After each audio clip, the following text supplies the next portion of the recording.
Have you ever been out on a walk and seen one of those little libraries that people have on their lawns encouraging people to take a book or leave a book? Sometimes you find a book that looks interesting and sometimes, well, not so much. Regardless, it is always fascinating to see what is there and try to figure out what books people have left behind and what books were actually owned by the homeowner. Now imagine if you could do the exact same thing with art. Well, now you can. And you don't have to imagine it. This actually exists here in Winnipeg. Nestled in the heart of Norwood Flats, there is a little art gallery that is encouraging people to be creative and let their creations be seen by anyone. And here to tell us more about the little art gallery, I am joined by the artist and visionary who came up with the idea, Amber Pohl. Hi, Amber. Nice to have you here. Thank you so much. Before we get to the little art gallery, I thought I would ask about you. You work at the University of Manitoba's Asper School of Business as an international exchange coordinator, but you are also an artist. How long have you been doing art, and does the creativity help with your job at the U of M? So I definitely would not consider myself an artist. I have an interest in art. I would say, I look at some of the things that children drop off, and I'm more impressed by that than anything that I could create. But certainly creativity is a factor in my role at the University of Manitoba. And I think creativity, sometimes we think about it just in terms of visual arts, but sometimes in the way that we speak to people, in the way that we write, in the way that we interact, in the way that we use media or social media, I think all of that comes under the umbrella. So those are certainly things, although I don't use visual arts in my job specifically. And so you came up with this great idea of the little art gallery. Where did the cabinet come from, and what made you decide to turn it into a little gallery? So the cabinet itself came from the Restore in St. Boniface. So it's just a renovated kitchen cabinet, and I cannot take credit for that. My husband and my son were the ones who physically made the gallery. But I had the idea. I saw somewhere on social media that someone elsewhere had did it.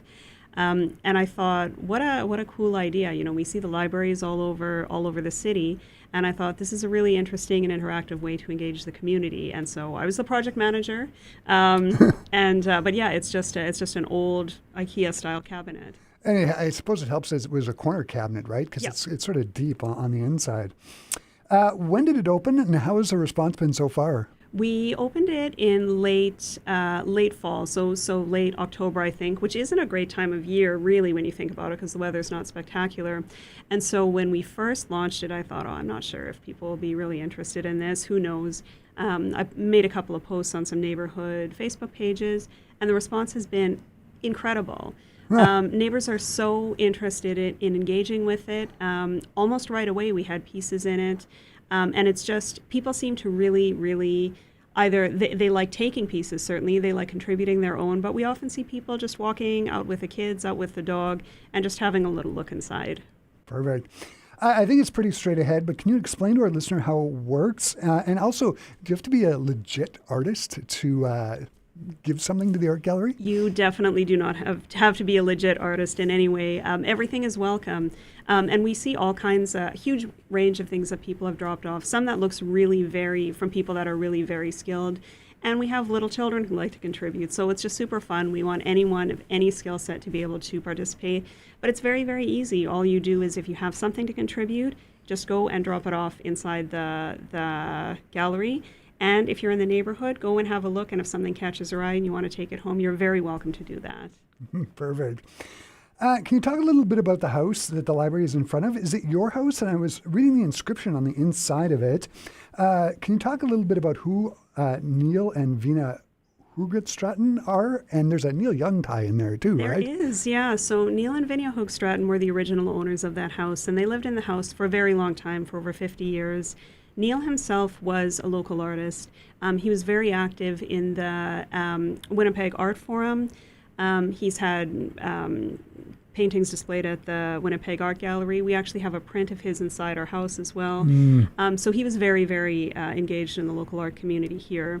His wife Vinia was a writer, and she wrote a lot of human interest stories for publications like Maclean's and McCall's.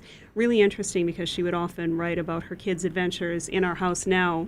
The house was built in 1948, so many years ago.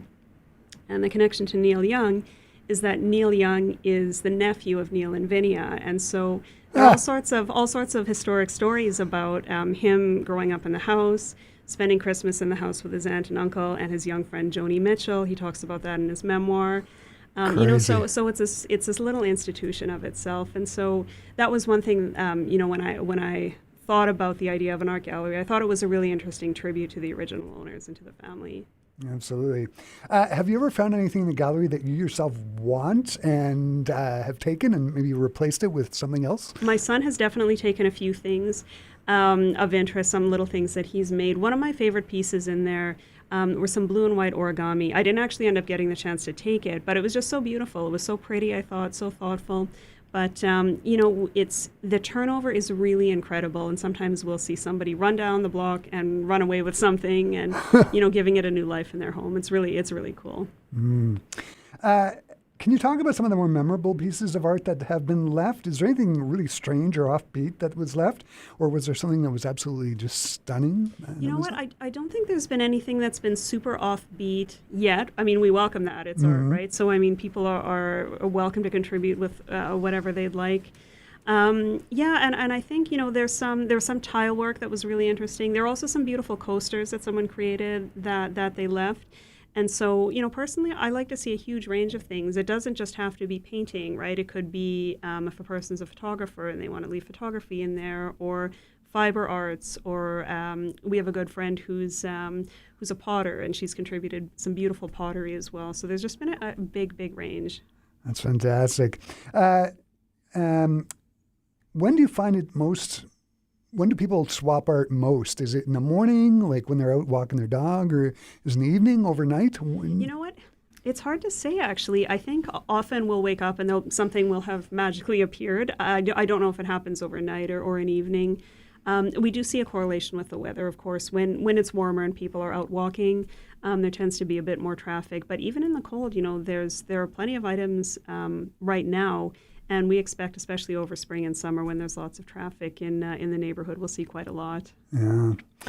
It also seems like a great way to build community.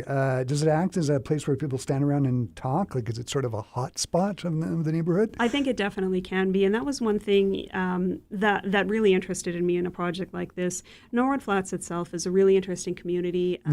Lots of friendly neighbors. A lot of people have lived in the neighborhood for a very long time.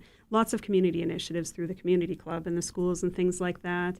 And there are a lot of people that have an interest in art in that neighborhood. And so I thought, given the neighbors, and also, we live in Sidewalk City. We don't have a front street. We share share a sidewalk and a front lawn with our neighbors. Yeah. It's a really nice way for people to communicate. Yeah, my wife and I used to live around that part of town, and it's great. There's no street. It's just a sidewalk in between. Fantastic.